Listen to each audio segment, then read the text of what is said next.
Bienvenue sur Teach, votre nouvelle émission d'enseignement et de maturité spirituelle. Ce programme a été conçu pour faire de vous des véritables disciples de Jésus-Christ, parce que vous serez alors capable de connaître, de vivre et d'imiter Christ à travers la parole de Dieu, car un disciple accompli est comme son maître. Depuis le début de cette semaine qu'on a lancé cette émission, on s'est choisi tout de suite le sujet de comment écouter Dieu. Parce qu'un disciple doit apprendre à écouter son maître. On a appris beaucoup de choses au courant de la semaine. Aujourd'hui, on doit devoir clôturer ce sujet. Ce n'est pas qu'on a dit tout ce qu'il fallait dire. On reviendra encore sous une autre forme. Mais pour cette semaine, on doit clôturer aujourd'hui en se posant la question, comment faire en réalité pour écouter Dieu? Qu'est-ce que moi, je devrais faire pour écouter Dieu? C'est ça la question qu'on se pose. Alors, let's teach. Grandissons ensemble. Comment faire pour écouter Dieu? Alors, la première des conditions, mon ami, je l'ai dit au début que Dieu parle à qui il veut, mais en tant que disciple, n'oubliez pas, nous sommes en train de former des disciples ici. J'ai dit que non seulement Dieu parle à qui il veut, j'ai aussi dit que Dieu parle à son peuple et les conversations changent. Et si vous voulez écouter Dieu de la manière dont on l'enseigne ici, la première condition, c'est être né de nouveau, né d'esprit. Être né de nouveau et d'esprit. C'est ça la condition majeure. Dans Jean chapitre 3, versets 5 à 6, lorsque Nicodème a sa conversation avec Jésus, Jésus lui sort ça, très vite. Jean 3, 5 à 6. Jésus répondit, « En vérité, je te le dis, si un homme ne naît d'eau et d'esprit, il ne peut entrer dans le royaume de Dieu. Ce qui est né de la chair est chair, ce qui est né de l'esprit est esprit. » On va parler ici de parler à un Dieu qui est esprit. Et vous voulez avoir de conversations avec lui. Il ne s'agit pas seulement de lui décider de vous parler, mais il s'agit de vous décider d'entrer en conversation avec lui quand vous voulez et lui être disponible pour cette conversation à tout moment. Alors, ce qui est né de la chair, sachez-le, c'est chair. Ce qui est né de l'esprit est esprit. Le fait que vous donniez votre vie au Seigneur Jésus-Christ vous rend tout de suite éligible pour pouvoir converser avec Dieu. Mais aussi, ce fait d'être rempli du Saint-Esprit, d'être né de l'Esprit de Dieu. C'est ce qui vous permet de percevoir les choses de l'Esprit. On parle d'écouter Dieu ici, mes amis. Un Dieu qu'on ne voit pas, un Dieu qui est Esprit. Ça doit se faire en Esprit, certainement. En 1 Corinthiens, chapitre 2, verset 14, voilà ce qui est dit. 1 Corinthiens 2, 14. « Mais l'homme animal ne reçoit pas les choses de l'Esprit de Dieu, car elles sont une folie pour lui, et il ne peut les connaître, parce que c'est spirituellement qu'on en juge. » La version de Louis II ici, de 1910, c'est quand même un terme assez fort, l'homme animal. Ça veut simplement dire un homme sans Dieu, un homme réduit à ses instincts basiques. Un homme sans Dieu qui ne compte que sur sa propre chair et qui ne fait que ce que son corps lui dit, est tout aussi basique qu'un animal. C'est ça un peu l'idée ici. Et cet homme qui ne connaît pas Dieu, qui n'a pas Christ dans sa vie, ne juge pas des choses spirituelles, des choses de l'Esprit de Dieu. Paul disait que nous sommes en train de prêcher l'Évangile et un homme animal ne peut pas saisir ces choses-là. Nous sommes en train de partager la parole et la pensée de Dieu.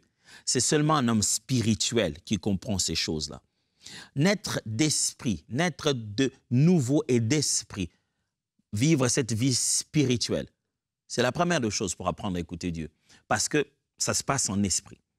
Comment écouter Dieu? La deuxième réponse que je vous propose ici, comment faire pour écouter Dieu? C'est avoir la foi. Ah oui, on est en train de parler d'écouter Dieu, d'avoir des visions, on est en train de parler on est comme dans un film, je ne sais pas moi. Mais mes amis, ça c'est pas ce que tu verras au coin de la rue. Ça se passe en esprit, en vérité. Il faut avoir la foi. La Bible dit dans Hébreux chapitre 11, verset 6. Hébreux chapitre 11, verset 6. Or, sans la foi, il est impossible de lui être agréable, car il faut que celui qui s'approche de Dieu croie que Dieu existe et qu'il est le rémunérateur de ceux qui le cherchent. Croit qu'il existe. On parle d'entendre la voix de Dieu, de percevoir. Comme pasteur, j'ai ressenti seulement que, est-ce que ça peut vraiment être Dieu? On ne peut pas faire fonctionner les choses spirituelles sans la foi, parce que s'approcher de Dieu, la foi est obligatoire. Il faut croire. Un jour, j'enseignais à des frères sur la manifestation de dons spirituels et l'un d'entre eux m'a dit, ici alors je me plantais, ici ce n'était pas vrai. Comment je saurais? Comment être vraiment à 100% sûr que c'est ça? 100% sûr, mes amis, ça... Vous parlez des statistiques et des mathématiques, des sciences humaines? Vous parlez de ça? Vous avez confiance à ça parce qu'on a mis le mot exact à côté de science? Vous êtes sûr que vous êtes exact dans une science exacte? Vous pensez que la mathématique a compris les mystères par lesquels vos cellules fonctionnent comme de petits morceaux, mais sans avoir d'oreilles ni de cerveau en soi, mais se communiquent avec telle corrélation qu'on se dirait qu'il y a quelqu'un aux commandes de tout ça? Vous parlez de ce qui dépasse la physique. Vous parlez de choses spirituelles, des choses invisibles. Et les choses invisibles, ça fonctionne par la foi. C'est encore Hébreux chapitre 11 qui dit, c'est par la foi que nous savons que tout ce qui a été créé vient de l'invisible.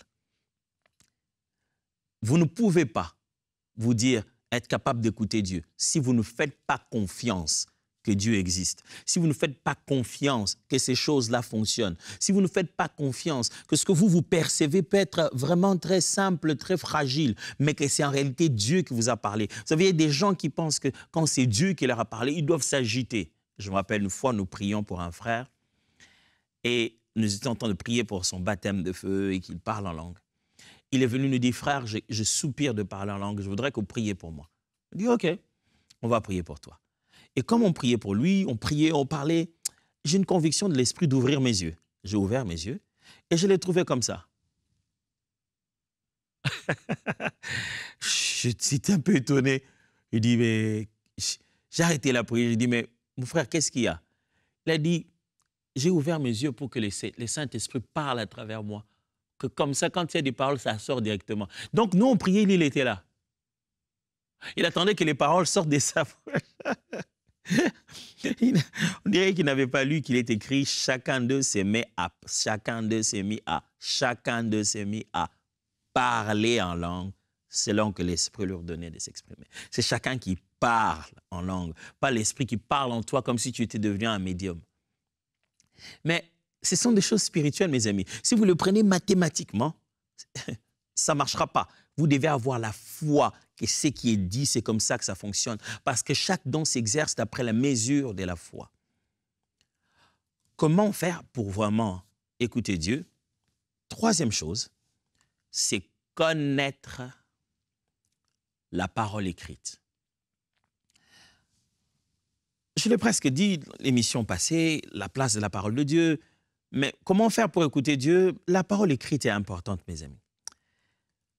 Plus vous connaissez les Écritures, plus que vous savez, ce que Dieu peut dire. C'est-à-dire, vous savez à quoi ça va ressembler. Ça, j'ai vu, au début, j'ai vu la femme de mon pasteur, l'apôtre Dallot. Avant, quand j'étais encore célibataire, j'allais les voir de temps en temps. Elle avait cette habitude, mais je ne comprenais pas ce que c'était. Maman Viviane, donc, avait cette habitude, elle disait, « Ah, ben, je préfère faire ça maintenant parce que Roland va me dire, ah, tu vois, Viviane, elle va raconter un discours. » Je dis, oh, comment elle est sûre que son mari va dire ça? Et puis, elle racontait ça. Je dis, mais pourquoi elle sait? Comment elle fait pour déjà prédire ce que son mari va dire? Et il avait arrivé deux fois, quand il arrivait, c'était exactement le discours qui sortait. Et jusqu'à ce que, marié, moi aussi, je me suis retrouvé en train de faire ça et j'ai vu ma femme le faire aussi. Et moi-même, je me suis surpris en train de dire, OK, je dois me préparer, il faut quand même, je me maquille, je ne veux pas que ma femme me dise, tu étais à la télé et tu étais tout bizarre, pourquoi tu n'étais pas... J'entends sa voix en sourdine, comme si, devant chacune de ces circonstances, puisque je sais ce qu'elle a dit, quand la nouvelle circonstance arrive, sa voix résonne à nouveau en moi. J'aime quand le psalmiste dit, comment un jeune homme peut-il rendre pur ses sentiers? Quelques versets après, il dit, « Je serre ta parole fort dans mon cœur pour ne pas pécher contre toi. » Quand on connaît la parole écrite, c'est comme si on l'a déjà entendu le dire. Et chaque nouvelle circonstance elle-même va nous faire repenser tout de suite à ce qui est écrit.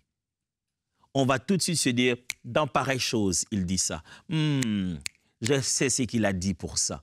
Quand il a dit, je ne t'abandonnerai pas. Je ne t'abandonnerai pas. Mon frère, il y a des choses pour lesquelles tu n'as pas besoin de passer 20 jours de prière. Dieu a déjà parlé pour ce genre de choses-là. Plus tu connais la parole écrite, plus à l'aise tu es quant à l'écoute de Dieu. Parce que la parole de Dieu résonne déjà dans ton esprit. Josué chapitre 1, verset 8 le dit. Josué chapitre 1, verset 8. Que ce livre de la loi ne s'éloigne point de ta bouche. Médite-le jour et nuit pour agir fidèlement selon tout ce qui est écrit. Car c'est alors que tu auras du succès dans tes entreprises. C'est alors que tu réussiras. Il lui parle d'un livre qui existe déjà, mais il lui parle des réussites qui vont avoir lieu après. Il lui parle d'un livre qui a été écrit dans le passé, qui est là devant lui dans le présent, mais que ce passé-là va garantir son avenir. Quelquefois, on veut tellement consulter des prophètes pour savoir ce qui va se passer demain, pendant que le livre de la loi est là. Et c'est à travers lui plutôt, que tu réussiras. Le futur qui te dérange là est déjà garanti par quelque chose qui est déjà écrit. Je répète ça. Le futur qui te dérange, qui te préoccupe, est déjà garanti. Tu réussiras si tu lis maintenant le livre qui a été écrit depuis longtemps. Cette parole, mes frères, elle est suffisante pour nous révéler la volonté de Dieu. Comment vous voulez écouter Dieu? Devenez amis à la parole de Dieu. La parole écrite, plus vous la lisez, plus vous pouvez anticiper les genres de choses. Ou je vais dire, plus vous vous habituez à son langage.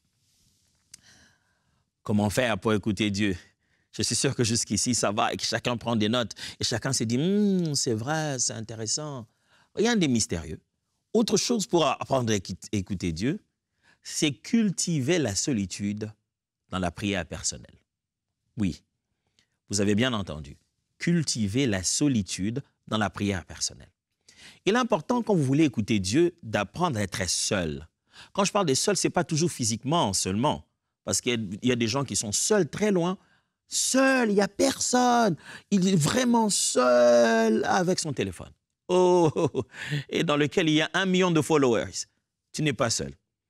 Tu as 1 million de gens qui te bombardent simultanément de messages. Il aurait été encore mieux pour toi d'être avec 3 personnes. Là, tu as amené tout le monde qui frappe dans ta tête. Si vous voulez grandir spirituellement, apprenez l'art de la solitude. Apprendre à rester seul avec Dieu, seul face à soi-même. Quand vous êtes dans la solitude, dans la prière, c'est là que vous apprenez à distinguer les voix qui parlent à votre cœur. Vous savez, Jésus a fait quelque chose en allant dans le désert. Dans le désert, Jésus a entendu, je dirais, 3 voix.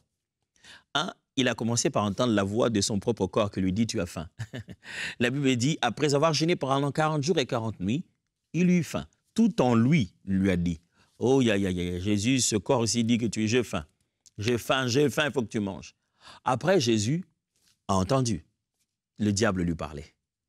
Et enfin, les anges sont venus le servir. Jésus-Christ fait toute cette expérience dans la solitude. Quelquefois, les gens me posent toujours la question, comment être sûr que ça, c'est la voix de Dieu et ça, ce n'est pas ma voix? Pour réduire au maximum ces parasites de quelle est la voix de Dieu, apprenez la solitude.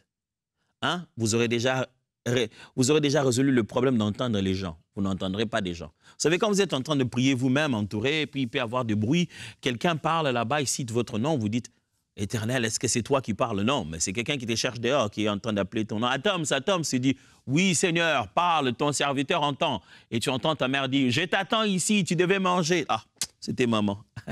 Si tu vas en retraite seul, tu n'entendras pas ces voix. Et quand tu en entends une comme ça, tu es justement en train de te dire, ce que j'ai entendu de dedans, de dehors. La solitude réduit déjà ces parasites. Mais aussi la solitude fait monter certaines voix pour que tu saches sur quel canal ça se trouve. Vous devez peut-être savoir que je suis musicien. Je ne suis pas vraiment le bon musicien de la famille. C'est ma femme qui chante merveilleusement bien. Je suis juste le guitariste qui l'accompagne. Mais il arrive d'aller deux fois à la table de mixage et de te rendre compte qu'on est en train de chercher un micro qui parle et on ne sait pas où se trouve le micro parce qu'il est muté. Et pendant qu'il parle, on est en train de chercher le canal où on verra le signal. Où ça va montrer que là, c'est actif, mais vous avez muté. Et quelquefois, c'est ce que fait le silence. Le silence fait que vous repérez les canaux. Vous commencez à être capable de vous dire, oh, quand je me parle à moi-même, la voix de mes pensées, ça vient comme ça. Donc, si je vais éteindre mes pensées, je dois aller à la piste 14, je mute. La solitude dans la prière vous permet de faire ça. Et la solitude dans la prière vous permet de reconnaître maintenant la voix de Dieu. Quand je prie, quand ça se passe comme ça dans mon esprit, c'est à ce moment-là que Dieu me parle. Parce qu'en ayant pris le temps de prier seul, même si vous n'êtes pas revenu en disant « Dieu m'a parlé », Vous voyez comment les choses se vivent, vous dites, mais quand je priais, j'avais la conviction nette que ça se passerait comme ça. J'ai même eu une image à un moment, j'ai même prié avec ces mots-là. Ah, quand ça m'arrive comme ça, c'est Dieu qui parle. Le silence dans la solitude, dans la prière, te permet d'identifier chaque piste qui parle. Tu sais tout de suite dire, ça, c'est ma chair qui demande de manger. Ça, c'est moi-même, je pense trop. Ça, c'est le diable qui veut me perturber. Ça, c'est la voix de Dieu. Je dois démuter la voix de Dieu. Un disciple doit apprendre la solitude. Passer du temps seul dans la prière te permet de bien percevoir la voix du Seigneur. Quelle est la dernière fois que tu as été seul à seul avec Dieu? Pas avec ton téléphone. Seul à seul. Juste toi et Dieu. Puis-je te défier qu'à la fin de cette émission, tu te donnes à toi-même même 5 minutes. Des fois, ce n'est pas le temps qu'on cherche. C'est juste la force de ce moment. Puis-je te défier qu'après cette émission, tu prennes un temps toi-même où tu seras juste en train de prier, de dire à Dieu, me voici Seigneur, fais de moi ce que tu veux. Seigneur, je t'appartiens. On a juste besoin de se consacrer à lui, de se donner, de s'offrir. Mais dans ces moments seul à seul avec Dieu, la voix du Seigneur devient claire. Alors, que faire alors pour aussi écouter Dieu? Laissez-moi vous lire quand même un texte, ce sera intéressant pour puissiez voir ce qui s'est passé pour un patriarche comme Jacob. Genèse chapitre 32, versets 22 à 24. Genèse 32, 22 à 24. Il s'éleva la même nuit, prit ses 2 femmes, ses deux servantes et ses 11 enfants et passa le gué de Jacob, de Jabbok. Il les prit, leur fit passer le torrent et les fit passer à tout, et le fit passer à tout ce qui lui appartenait. Jacob demeura seul. Alors un homme lutta avec lui jusqu'au lever de l'aurore. Vous connaissez cette histoire. C'est là qu'il va l'appeler Israël. Il se bat avec un ange durant toute la nuit. Mais écoutez bien ce qui est dit là. Jacob demeura seul. Le but, c'était que Jacob craignait son frère Isaü qui arrivait et dit « Ouh, ça va être la vengeance d'Isaü. » Il a peur. Il envoie d'abord des biens, des cadeaux à Isaü pour le calmer. Isaü dit « Ben, ça va. » Mais c'est dit « Ok. Les dons, on dirait que il a divisé son campement. Il a envoyé d'abord les femmes, les serviteurs et les enfants. Et il est resté seul. Pourquoi l'ange n'est-il pas venu se battre avec lui avant? Il est resté seul. Et plusieurs fois dans la vie de Jacob, vous retrouvez ça. C'est seul en voyage qu'il verra l'échelle, les anges monter et descendre. C'est seul qu'il va voir l'ange de l'Éternel. Et il va quitter son nom de Jacob et devenir Israël. Il y a des choses que Dieu ne te dira que quand tu es seul avec lui. Comment Dieu exprime encore sa volonté? Une autre façon, c'est la manifestation des dons dans les prières collectives. Je l'ai presque dit lors de la dernière séance, que l'un des moyens par lesquels Dieu parle, c'est le don spirituel. Mais si vous voulez connaître la volonté de Dieu et écouter sa volonté, participez aux réunions de prière d'ensemble. Vous savez, il y a des gens qui restent chez eux à la maison et disent « Bah, le Seigneur ne me parle pas toujours, il ne m'a toujours rien dit. » Quelqu'un d'appelé comme Paul, qui a eu la vision où ses yeux se sont aveuglés. Mais les jours où il devait être consacré au ministère apostolique à temps plein, ce n'est pas lui qui a parlé de ça. La Bible dit à Antioche, il y avait des prophètes et des docteurs. Et pendant qu'ils priaient et faisaient leur service, l'Esprit dit, mettez-moi de côté, Paul et Barnabas. Il y a certaines choses que vous n'entendrez que par les autres. Il y a des choses que j'ai vues aujourd'hui dans ma vie, je les ai eues dans des moments de prière avec les amis. Ne soyez pas un disciple qui vit dans la solitude, une brebis très facile à dévorer. Vivez dans une communauté. Un petit groupe de frères, un petit groupe de sœurs en ligne, mais vivez dans un cadre où vous exercez vos dons et vous profitez des dons que les autres exercent. Vous voulez reconnaître la volonté de Dieu? Quelquefois, Dieu parlera à un messager pour vous dire à vous son message. Regardez, par exemple, 1 Corinthiens, chapitre 14, verset 26. Écoutez ce que la Bible dit. Que faire donc, frères, lorsque vous vous assemblez, les uns ou les autres parmi vous à un cantique, une instruction, une révélation, une langue, une interprétation, que tout se fasse pour l'édification. Voilà. Le moment de prière ensemble sont l'endroit où on est édifié. Et la Bible cite une liste de possibilités de manifestations de dons. Il est possible qu'il y ait des cantiques, des instructions, des révélations, une langue, une interprétation. Des cantiques de foi peuvent avoir en soi la volonté de Dieu. Vous pouvez juste venir comme ça au culte pendant que le culte est en train de passer, le conducteur de louange chante un cantique. Les paroles qui sont dedans, c'est comme s'il te parlait à toi. Même les cantiques pendant un moment de louange, mes amis, sont déjà moyens de percevoir la volonté de Dieu pour vous. Alors, pourquoi resterez-vous seul?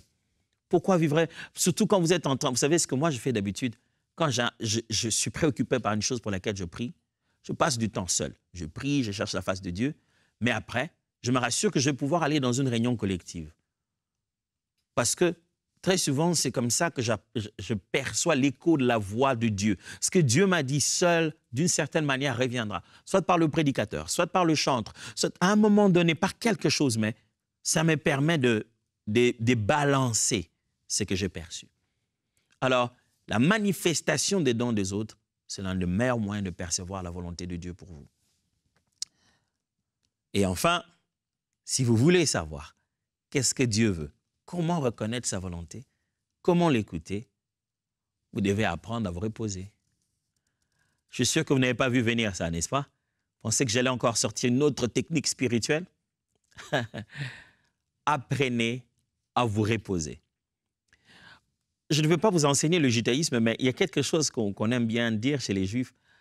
Les Juifs ont tendance à croire qu'une personne, quand elle a déjà atteint, je crois, si ma mémoire est bonne, à moins que ma mémoire ne me trompe encore, mais je crois qu'à partir du 4e ou du 5e jour, avant d'arriver au 7e jour, à partir du 4 au 5e jour de jeûne à sec, on ne fait plus confiance à tes visions.